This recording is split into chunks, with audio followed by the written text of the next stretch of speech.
Fundação Logosófica, em prol da superação humana.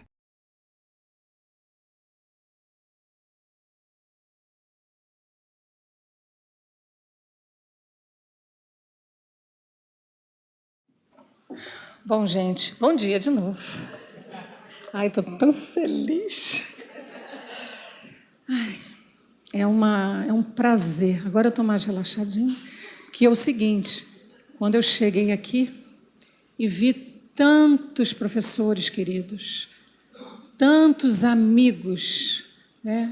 Meu coração ficou tão apertado que eu tinha que conter. Agora eu já relaxei. Por favor, levante a mão aqui dos presentes. Quem tem filhos? Ok. Quem é professor? Ok. Pelo que eu observei, pouquíssimos não fazem parte de nenhum desses grupos, o que é interessante.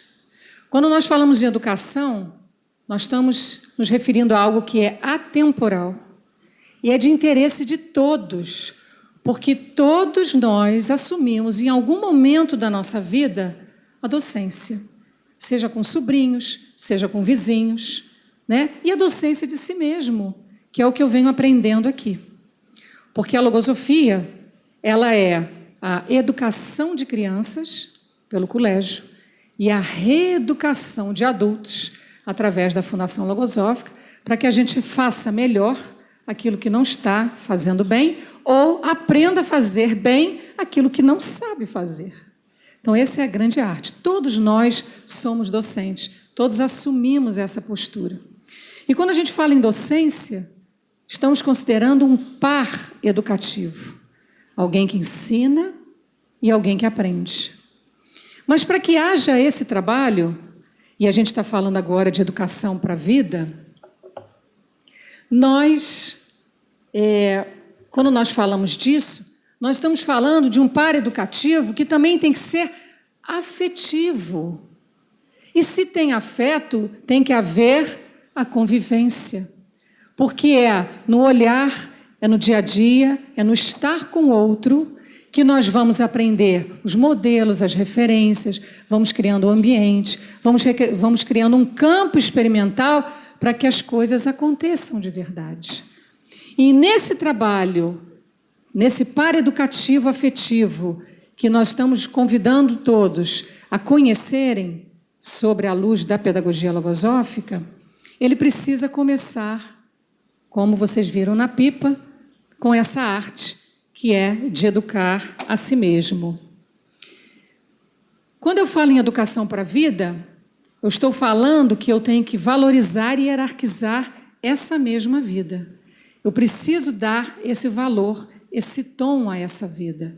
E o que é vida? É a oportunidade de melhorar, de superar, de aprender.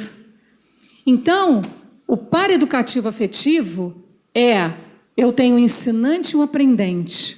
Só que, em alguns momentos, o docente se torna aprendente e o discente ensinante. Nós temos que entender que, nesse par, essas duas possibilidades, elas têm que acontecer, elas têm que ser concomitantes. Uma vez, a minha filha, aos 6 anos, eu cheguei cansada, queria dormir, todos já estavam dormindo, a minha filha na cama, e a minha filha me chamou e falou: mãe, você luta na vida? Não sei se os filhos de vocês fazem umas perguntas muito além do normal, né? Com uma certa hierarquia, aquela pergunta que vem de dentro, como uma manifestação de um espírito, que é essa parte inteligente que pensa e que sente dentro de cada um.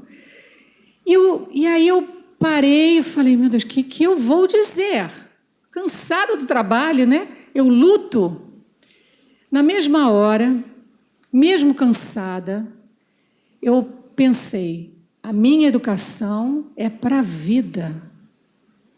E eu esqueci do cansaço, da preguiça, sentei do ladinho dela e comecei a falar: filha, a mãe luta todo dia, mas não é aquela luta de guerrear, a luta de vencer o mal contra o bem, o mal da espada.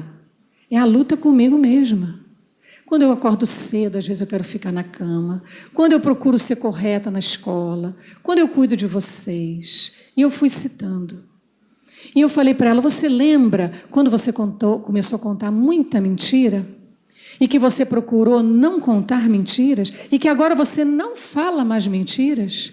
Você também foi valente. Isso é ser valente. Isso é lutar na vida. Isso é ser um verdadeiro herói.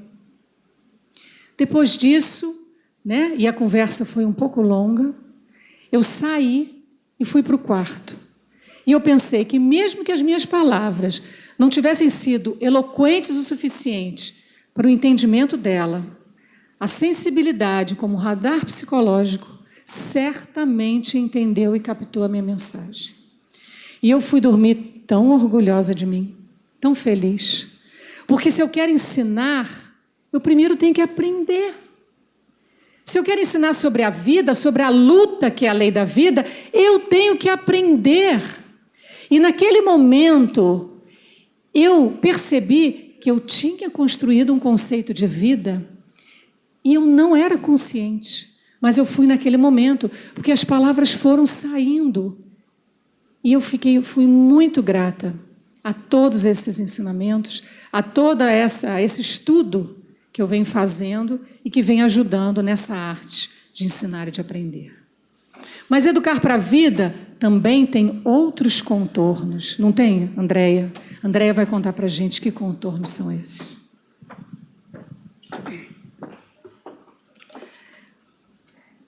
Eu penso que todo aquele que já teve a grata missão de educar uma criança se perguntou: o que é importante educar para meu filho?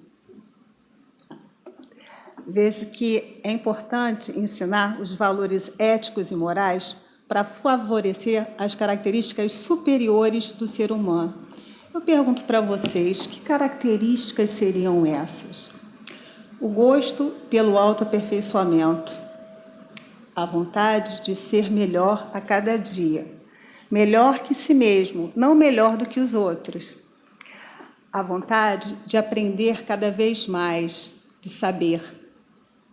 A vontade de servir a humanidade com inteligência. E também ser um pensador com verdadeira liberdade de pensar. Aí foi necessário eu descobrir que características essas crianças apresentam. Eu vi que a criança é argila modelável, onde uma mão amorosa, firme e segura, vai moldando perfis, vai polindo arestas ou corrigindo falhas de sua psicologia. Imaginem que cada criança seja uma porção de argila a ser modelada. Cada argila tem a sua característica. Umas são mais maleáveis, outras mais secas. E, por isso, cada uma exige um tipo de tratamento. Algumas precisam ser enérgicos, ter muito empenho. Outras necessitam apenas de leves, suaves toques para favorecer a modelagem. Nesse período, o caráter está em formação. Ele se forma pela impressão de estímulos. Por isso, é muito importante que esses estímulos sejam sempre saudáveis.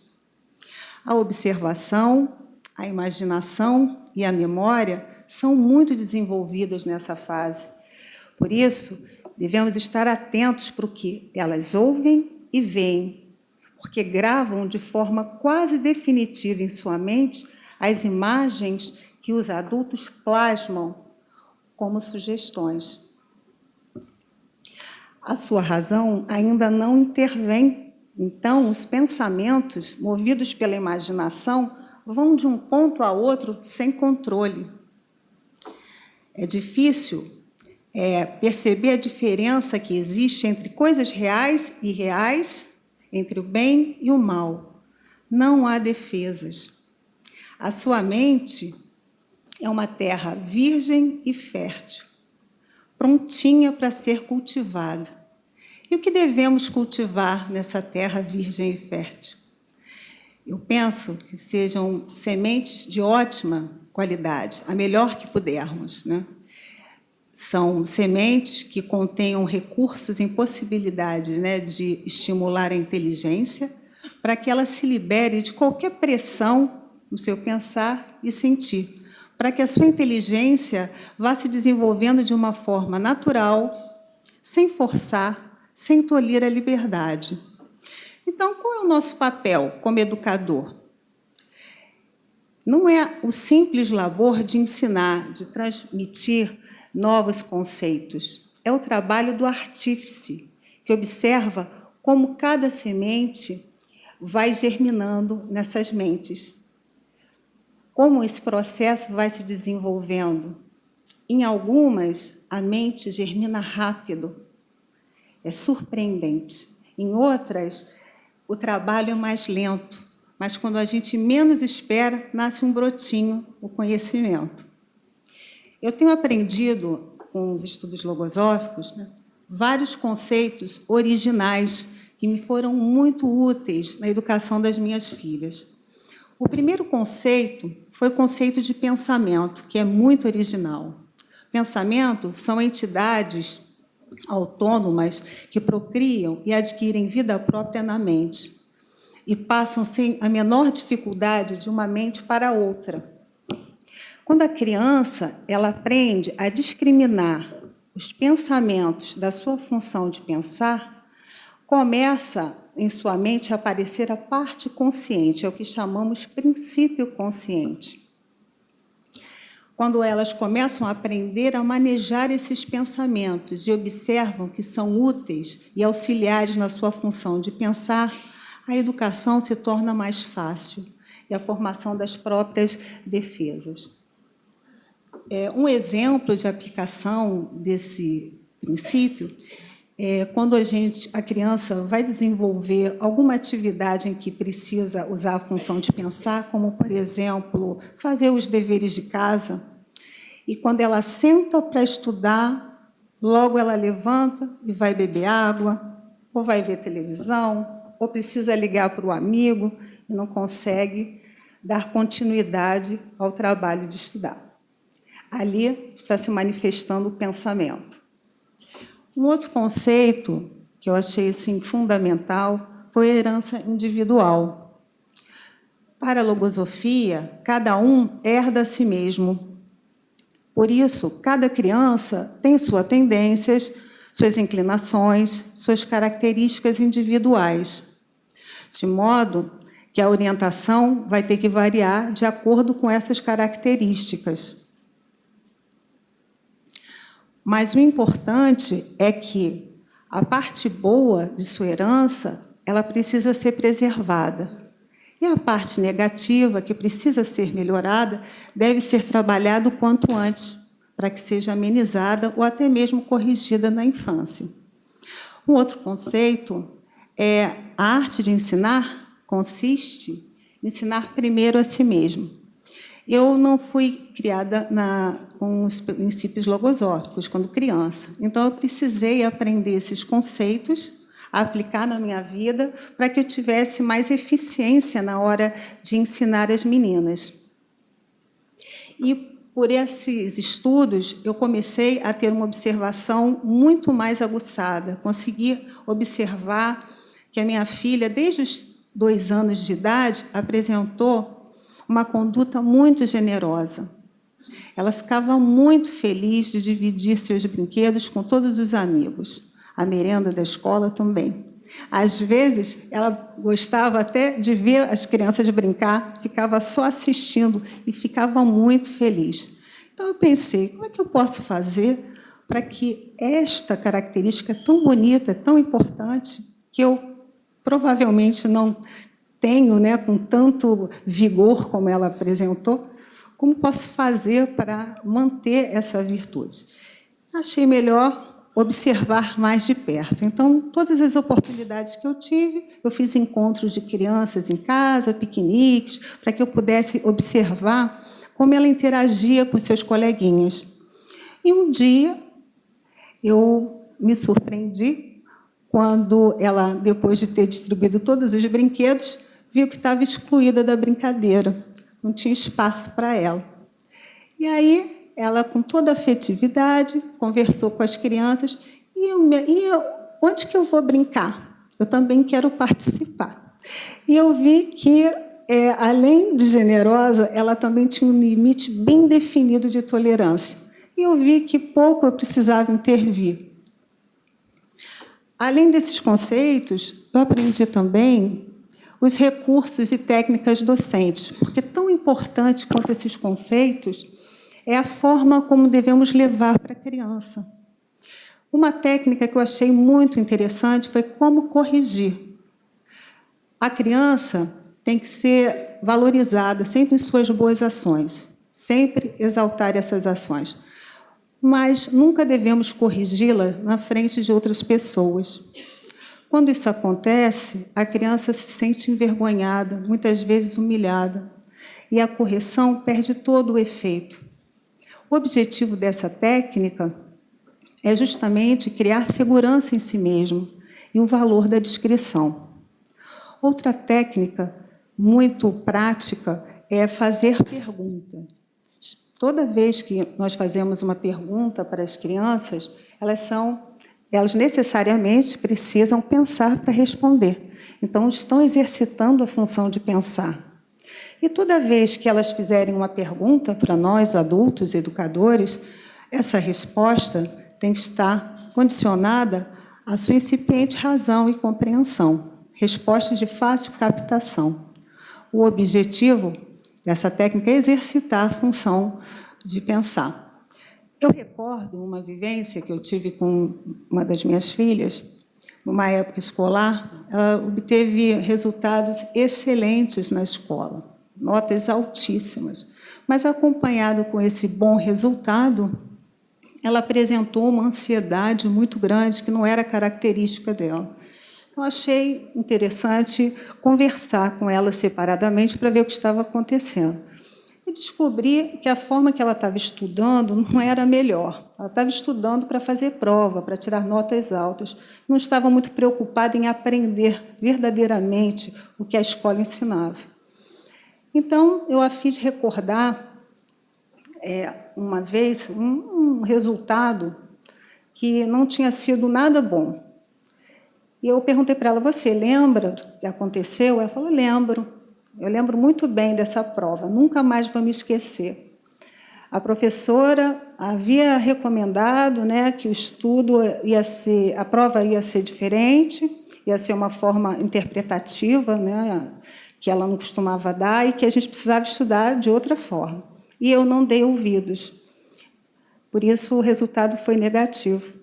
E depois, o que aconteceu? Depois você me ajudou, nós estudamos juntas, e eu consegui me recuperar. Falei, então, a prova é exatamente isso, ela é um termômetro. Ela serve apenas para mostrar para você se você aprendeu ou não. Ela não tem tanta importância assim, o importante é o que ficou. E aí, depois de passar desse momento, eu observei que não foram só essas duas técnicas que eu apliquei, não. Eu apliquei outras também. A técnica de eliminar faltas e formar consciência. Porque quando é na conduta da criança que está em eliminar as faltas, o peso das suas más atuações.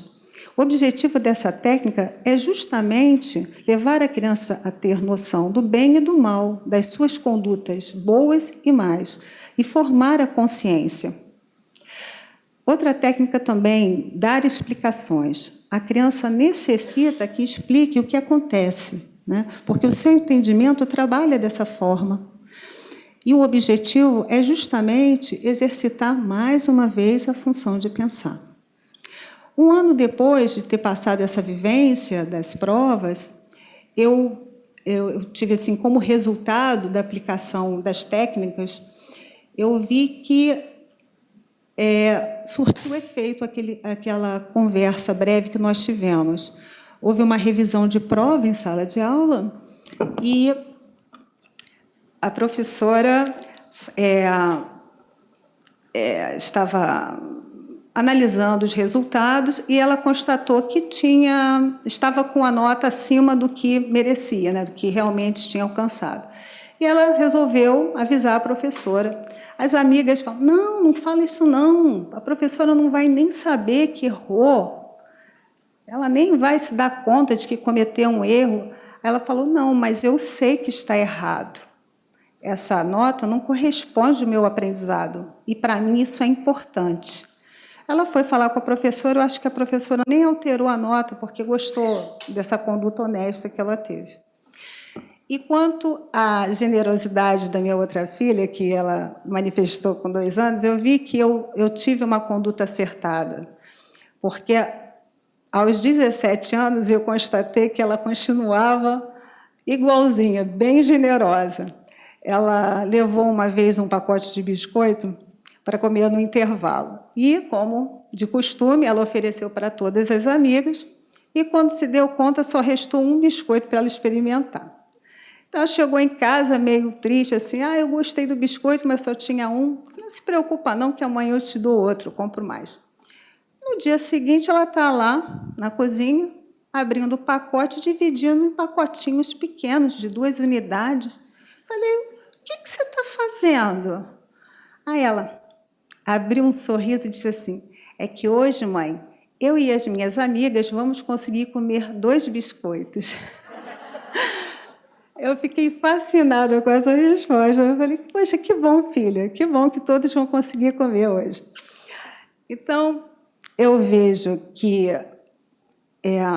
por último, eu queria falar sobre a técnica de trabalhar com afeto, que, para mim, é a mais importante de todas, porque torna mais fácil a colocação das outras, a atuação das outras técnicas, que, depois da correção, é necessário que se dê uma palavra de compreensão, de afeto, para que a criança aprenda de uma forma mais fácil a orientação. Então, o objetivo é esse, é fixar esse aprendizado, e a mente, sem a expressão do sentir, ela é vulnerável e instável. E eu recordo também essa imagem da argila, que logo no início eu apresentei para vocês.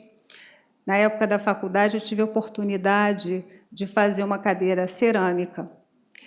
E eu lembro que, antes de colocar a argila no torno, é necessário que essa argila esteja em condições favoráveis para a modelagem. E, assim, durante esse longo tempo que eu fui aplicando a pedagogia, eu me dei conta de que, se a criança é a argila, o afeto é a água que umedece a argila. É ela que produz a ligação das partículas da argila, que favorece a eliminação das imperfeições e das asperezas. Como o afeto faz com que as relações se tornem duradouras ou eternas. Esses foram só alguns elementos de pedagogia, Cristina? Mas eu acho que tem muito mais.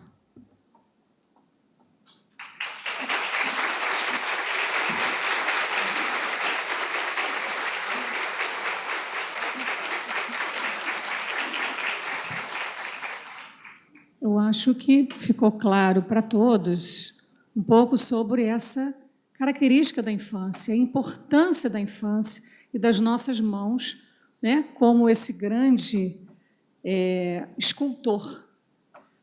Então,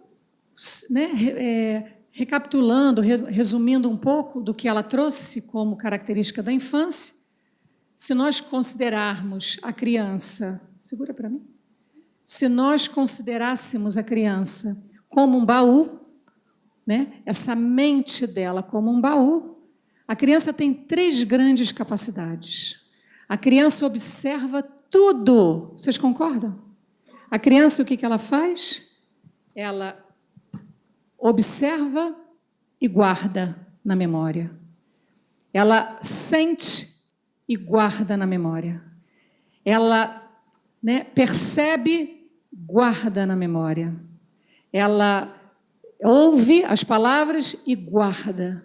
Ela observa tudo sem critério, sem seleção, e guarda dentro da memória todos esses estímulos, positivos, negativos, naturais ou artificiais. Eles estão sendo guardados aqui. A criança ainda não tem autonomia para andar sozinha. Então, no momento em que ela está com o adulto, ela vai observando como o adulto se comporta e guarda aqui. E ela vai ouvindo verdades e mentiras, certezas, dúvidas, medos, valores. E na hora da brincadeira, ela utiliza desses elementos como tema das brincadeiras. Ela imita o professor, o pai. Ela vai retirando dessa mente essas sementes que foram colocadas ali. E ela vai guardando aqui nesse baú, nessa grande realidade psíquica própria da criança, sem seleção. O que acontece então na adolescência? A criança guarda. E a adolescência? Como será essa passagem? Eliane, como será essa passagem? Pois é. Falar dessa fase tão esplendorosa. Tarefa difícil, né? Adolescente. Chegamos lá. É muito interessante se a gente fizesse aqui um pequeno exercício de recordar da nossa adolescência. O que a gente lembraria? Os lugares, as pessoas, as imagens que ficaram daquela época. Com certeza, algumas situações e alguns momentos viriam à mente da gente, não é mesmo? Então, é com essa sensação que a gente vai adiantar um pouco o relógio, nós vamos chegar nos dias de hoje. Mas guardem essa sensação da adolescência de vocês. Todos nós passamos por isso. Bom, a adolescência é uma fase intermediária. Está bem no meio do caminho, né? A gente costuma fazer uma semelhança com a imagem do casulo. Né? Está lá na criança, aquela lagartinha, né? Não tem ainda a expressão do mundo todo, e vem, então, o casulo. É onde, dali, muita coisa que foi vista na infância vai ser experimentada na adolescência e vai projetar nessa idade adulta. Vamos lá, algumas características. É lógico que vocês não deixem de ficar na mente de vocês tudo isso que já foi trazido pela Cristina e pela Andréia. Então, eu vou trazer esses recursos que elas colocaram, eles se repetem, né, daqui para uma série de outros momentos da nossa vida. Mas eu vou focar mais ainda naqueles que são características da adolescência. Então, uma delas é o resultado da educação que recebe dos adultos. A gente já pôde ver aqui, né, nos exemplos e no que a gente trouxe, como é importante a presença do adulto na vida de todos nós. Né? Se a gente for recordar também das presenças que foram firmes na nossa vida e que foram eloquentes, foram significativas, todas elas vão ter uma expressão nessa adolescência. Outra, que é uma passagem mais dolorosa e sensível. E por que ela seria dolorosa? Ela é dolorosa porque eles entram às cegas, né, nesse mundo que eles desconhecem. Por quê? Porque eles viveram uma realidade, né, um mundo na infância imaginativo. E aí eles começam a passar para o mundo real. E se deparar com a realidade não é uma coisa fácil. Outra característica é o instinto. É nítido a gente perceber as mudanças corporais que acontecem nessa idade, não é mesmo? É impressionante como muda, e a cada ano vai mudando mais ainda. Então, ocorrem, dentro do campo físico, a questão hormonal, vai mudando essa concepção, essa configuração, e eles vão tendo que conviver com essa realidade física e psicológica também. O que a gente tem que fazer? Pegar essas energias que são muito fortes, é uma energia, o instinto é uma energia que move, né? Sem essa energia a gente não se moveria, não movimentaria. Pegar essa energia e colocar a serviço de quê? Da inteligência e da sensibilidade, né? Tem que se encontrar. essas energias têm que se encontrar para que haja o equilíbrio nas suas atitudes. Outra característica, pensamentos. Já foi falado de toda a ordem a questão dos pensamentos, né? É um conceito de uma originalidade incrível a questão dos pensamentos que eu aprendi aqui na Logosofia. Nem todos os meus estudos na área da educação e da psicologia me fizeram entender o que é o conceito de pensamento. E nessa idade, né, que são aqueles elementos que toda e qualquer fala, toda e qualquer palavra vai entrando na nossa mente. E nessa fase da adolescência, a mente está completamente aberta para qualquer característica, qualquer situação, qualquer momento, eles vão aprendendo. Então, o que está acontecendo? Uma hora, eles têm lá o pensamento dele, que já está sendo construído desde a infância, eles pensam e querem agir de uma forma, e, de repente, vem uma outra condição, um outro pensamento que faz eles desviarem daquilo que eles querem. Então, entra o pensamento do contra, entra o pensamento de birra, de reação, e também eles têm que fazer, o que a gente tem que fazer? Exatamente trazer esses pensamentos para fora.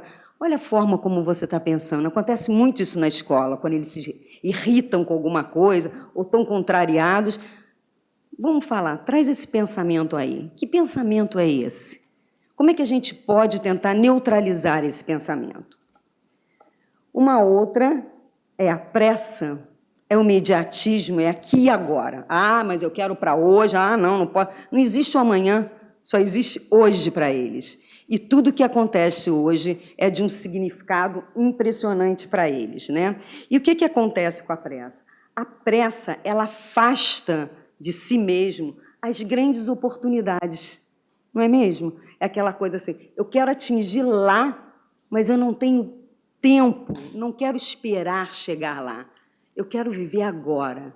E a logosofia ensina, fazendo uma comparação com os processos naturais da vida, né, que a natureza não dá saltos, ela tem um processo, e isso para o adolescente é de uma dificuldade enorme, saber esperar. Outra é o afastamento emocional dos pais. Há uma necessidade muito grande que, nessa idade, eles precisem se afastar dessas figuras parentais para que surja a sua individualidade, a sua identidade. Então, muitas vezes, esse afastamento, e a gente vê muito isso, agora você cresceu. Agora, você que tem que dar conta de você mesmo. Eu não vou mais sentar perto de você para estudar, eu não vou mais fazer isso, porque você já cresceu. Lê do engano, né? É muito importante a presença dos pais nesse processo. E a gente tem que fazer sempre da melhor forma, né? Se aproximar quando é possível e quando é necessário, e se afastar para que ele viva essa experiência, que é muito importante essa identidade ser formada. E qual a parte que cabe a cada um de nós? Vamos começar lá pela escola? Meu campo preferido, né? Bom, se a gente fosse falar da escola, a escola é um local de troca de saberes. E que saberes seriam esses? Não só os saberes dos conhecimentos, mas saberes também de trocas sensíveis, de trocas emocionais, né? É um grande campo experimental. O autor da logosofia fala que nós estamos nesse mundo para viver e para experimentar esses conceitos dentro desses campos experimentais que eles apresentam. Então, nós temos aí alguns campos, e a escola é esse campo, né? Que a gente tem a obrigação, eu coloco como obrigação, né, de fazer esse desenvolvimento pleno do ser humano. Não é só ter boas notas, não é só ter um bom comportamento, mas saber como que isso vai ser para a minha vida. Tem que fazer sentido. A escola tem que fazer sentido na vida do adolescente. Eu diria, em todas as etapas de vida. O social. O social é exatamente aquele campo que hoje em dia tem uma força enorme. E dentro dele existe uma coisa que é fortíssima nessa idade, que são as amizades. A gente se depara com, de repente, aquilo tudo que eu falei para os meus filhos não tem mais sentido porque o amigo disse isso e mudou toda a maneira de pensar do meu filho.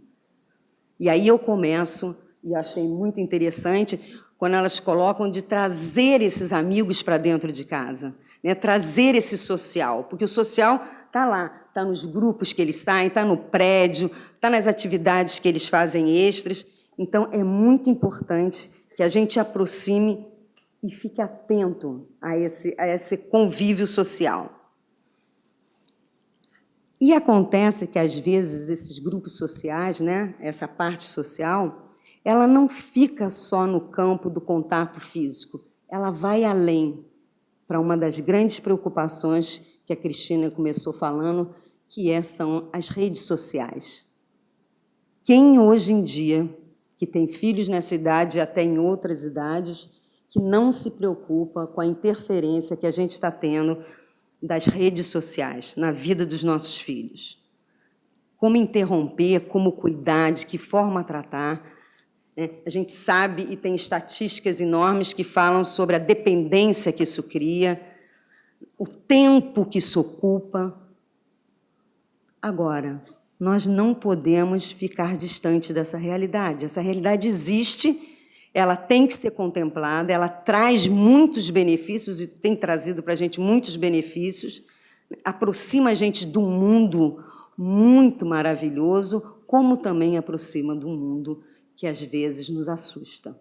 Então, há que se ter esse controle muito grande e atenção dos pais em relação a isso. E aí eu vou usar uma expressão que a Cristina colocou, que é: olha como você usa também isso, né? Vocês vão ser sempre, vocês sempre vão ser modelos para eles. E a família?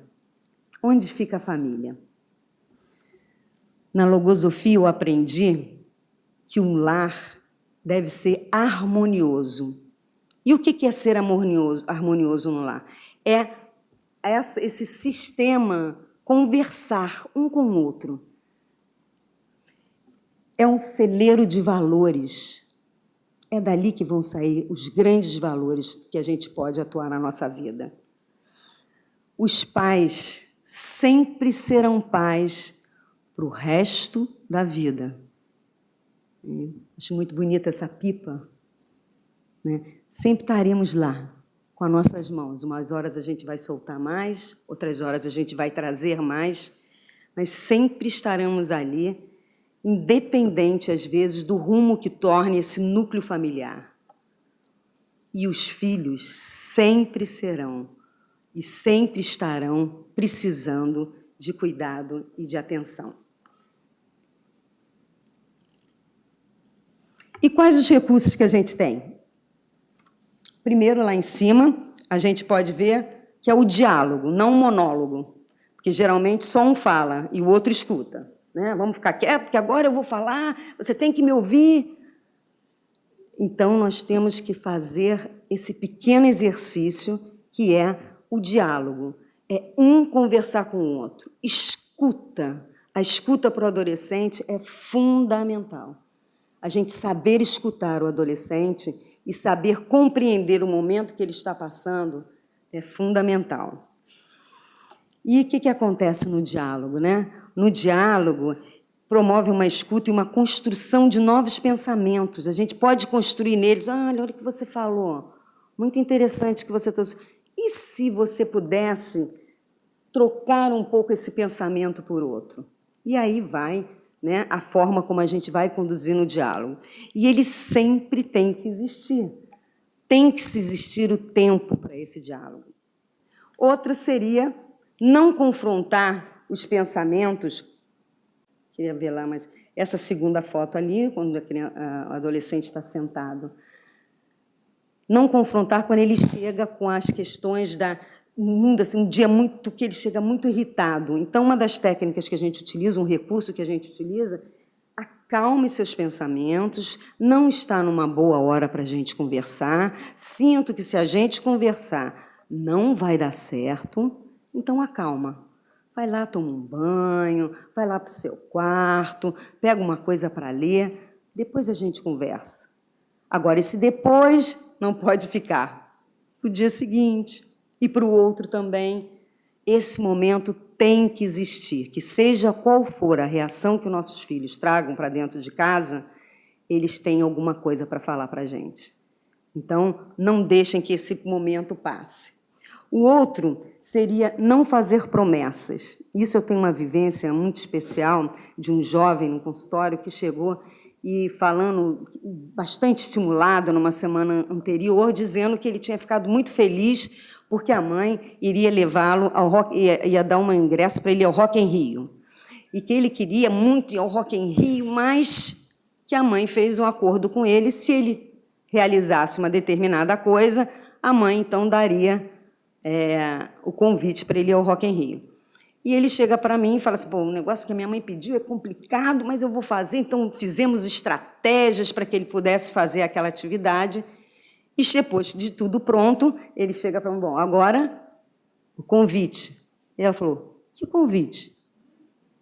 Aí ele virou e falou assim, mãe, o convite do Rock in Rio. Aí ele falou assim, filho, você acha que eu vou deixar você ir ao Rock in Rio? Eu só falei isso para ver se você fazia o que você tinha que fazer. E aí ele vira para mim e fala assim, Eliane, você acha que eu devo confiar numa pessoa que faz isso comigo? Logo a minha mãe? Olha só como é que fica essa imagem. Outra seria corrigir com explicações. Blá, blá, blá, blá, blá, blá, blá, blá, blá. Às vezes não adianta muito. A gente tem que trazer explicações de outra ordem. Por quê? Porque não é mais aquele tipo de explicação que eu dava para os meus filhos quando eles eram menores. É uma outra ordem de explicação, né? Então, o que acontece? Eu tenho que, basicamente, como se eu tivesse que trocar as lentes, né? Essa lente que eu usava na infância tem que ser trocada para que eu possa fazer essa passagem, para que ele entenda que esse mundo real que está sendo apresentado para ele tenha um sentido verdadeiro na vida dele. O outro seria a força das palavras. A gente sabe disso, né? Como uma palavra pode tocar um adolescente de forma precisa, afetuosa, ou às vezes pode botar tudo a perder. Então, eu gosto muito dessa imagem que bota lá um monte de letras, né? Abraçando. Então, a palavra ela pode aproximar, como também pode afastar vocês de momentos muito especiais, porque o que o nosso adolescente precisa mesmo é de boas palavras, bons conselhos, boa conduta. E o exemplo está aí, né? O exemplo como força é uma outra força. Tudo que nós fazemos, eles estão atentos, como já foi dito. E o afeto? Está lá. Entre tudo isso. Achei muito interessante a expressão que a Andréia usa na argila modelável, né, que vai sendo formada essa criança, usar o elemento da água para que ela vá tomando as formas mais precisas. É exatamente que entra o afeto. O afeto vem do latim afficere, que quer dizer onde o sujeito se fixa, onde o sujeito se liga. É tocar, tocar, mas tocar ao coração. É uma força muito grande interna. Na logosofia a gente aprende que é a parte do amor feito consciência. Nossa pedagogia é a pedagogia do afeto, como disse bem a Cristina, que ao mesmo tempo que ensina, faz feliz. O adolescente precisa muito de afeto, não é mesmo, Cristina?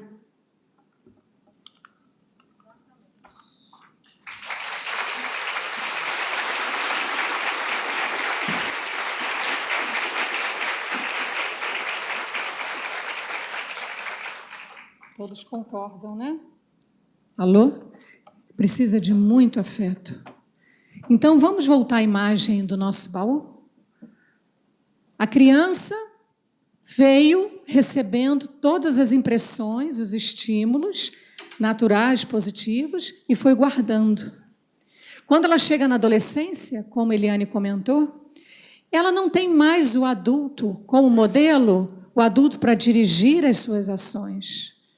E a criança, o adolescente, né? A então criança, agora adolescente, começa a viver as situações e tem que resolver as suas questões, os seus problemas. E quando ele se depara diante de algo, né, a necessidade de uma colocação, de uma resposta, de um posicionamento, onde ele recorre? Porque não tem mais o adulto para dirigir. Ele recorre a esses elementos que ficaram aqui. Então, o amigo convida a algo e ele tira lá do que ficou guardado nesse caráter todos os elementos. E se esses elementos foram regados de mentiras, de trocas, de medos, certamente serão esses elementos que vão levá-lo a determinadas atitudes. Se aqui está regado de exemplos, referências positivas, de estímulos, certamente ele utilizará desses recursos e conseguirá seguir aí esse caminho mais reto, essa trilha aí. Então, lembrando que esse baú representa esse caráter que está nas nossas mãos em formação. E como diz o autor da Logosofia, o caráter é a fisionomia da nossa alma. O que eu quero deixar nesse grande baú? Está nas nossas mãos, como artífices dessa grande arte. Como eu falei, eu trabalhei muitos anos no Colégio Logosófico, muitas realizações. E nesse trabalho, o trabalho realizado com alunos, muitos foram deixados na recordação e muitos em uma grande pasta com depoimentos desses alunos. E eu queria recordá-los aqui com vocês. Hoje, esses 2 alunos já são pais, famílias, com filhos, e eu, grata por a aprendizagem que eu tive com eles, por esses momentos, gostaria de trazer aqui para vocês. Eu era professora alfabetizadora, o Kate estava aprendendo a escrever e ele escreveu. O menino Kate diz, que sol dourado. Um dia Kate colaborou demais. Ele tem um abraço na professora, que fui eu. Ele ficou satisfeito com ele mesmo. Conseguem perceber? Não é a professora que foi destacada na historinha cronológica dele. Ele ficou feliz com ele mesmo. Esse é o trabalho. É ter a consciência do processo. Entender como funcionam os pensamentos, os sentimentos. E poder, então, ficar satisfeito com as próprias conquistas. Flávio, 1982, gente, eu não sou velha não, mas eu comecei a trabalhar aqui com 17 anos, é por isso. Dona Cristina, o Flávio, nesse dia, ele pegou um pedacinho de papel, ele rasgou o papel, ele escreveu um bilhetinho para mim, e eu deixei do jeito mesmo que eu recebi. Só que o papel está amarelado, até bem guardadinho. Não dá para ver, mas ele tem um valor muito grande. Olha a cartinha dele. Dona Cristina, eu também achei que eu melhorei nos meus trabalhos. Eu estou fazendo esforço para me concentrar, fazer letra bonita. Eu vou tentar melhorar bem mesmo, até eu ficar bem mesmo. Eu fiquei muito feliz me organizando desse jeito. Eu não sei como eu consegui ficar com disciplina. Eu nem sabia que um dia eu ia ficar tão bom assim. fazendo tudo certo. Eu nunca fui melhor do que agora. Eu fiz muito esforço para conseguir. Muito eloquente, né? Hoje é um menino lindo, maravilhoso. O comportamento ético desses alunos, ele representa todo o comprometimento, a responsabilidade com a moral humana. A moral é a ética é a exteriorização dessa moral. Esse comportamento ético veio de um estímulo a esse valor moral que cada um tem que conquistar dentro de si. Todos aí ganharam um clipe? Ganharam? Ok. Alguma vez vocês já ganharam um clipe?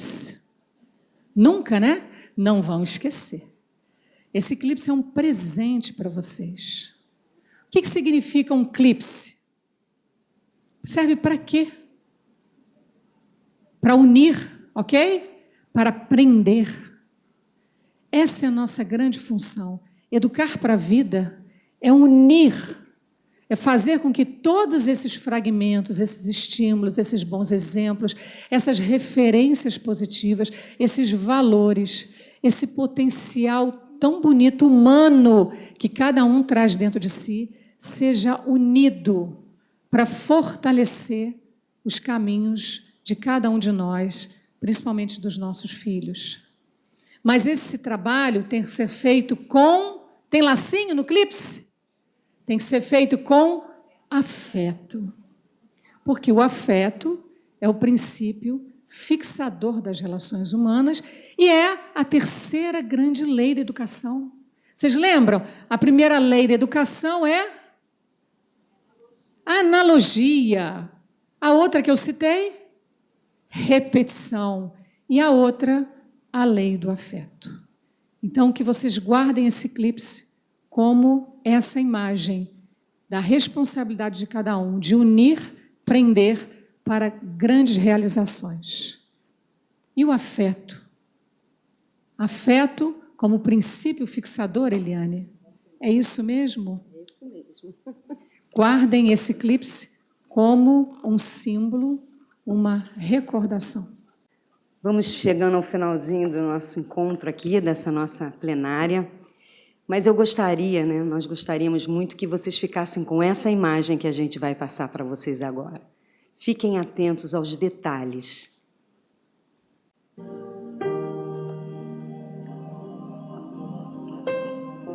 Nascemos com a confiança que alguém vai nos cuidar.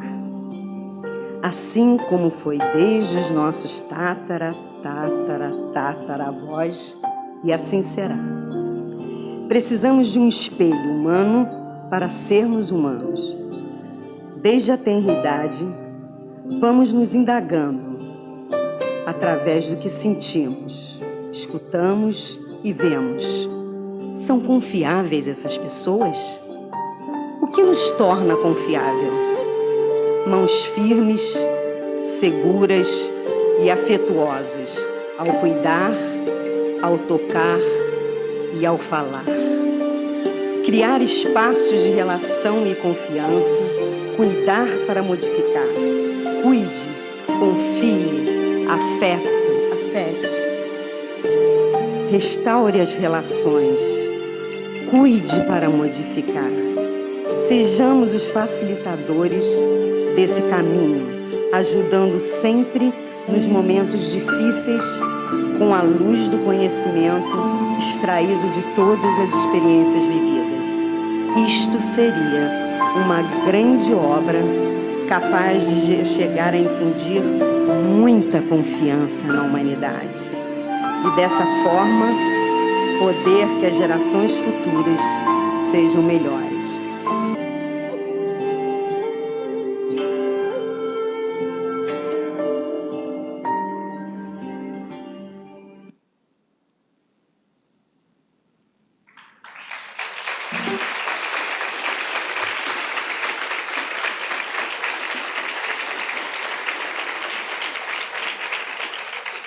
E esse ensinamento, que realmente é um ensinamento muito profundo. Conseguir que as gerações futuras sejam mais felizes que a nossa, será o prêmio mais grandioso a que se possa aspirar.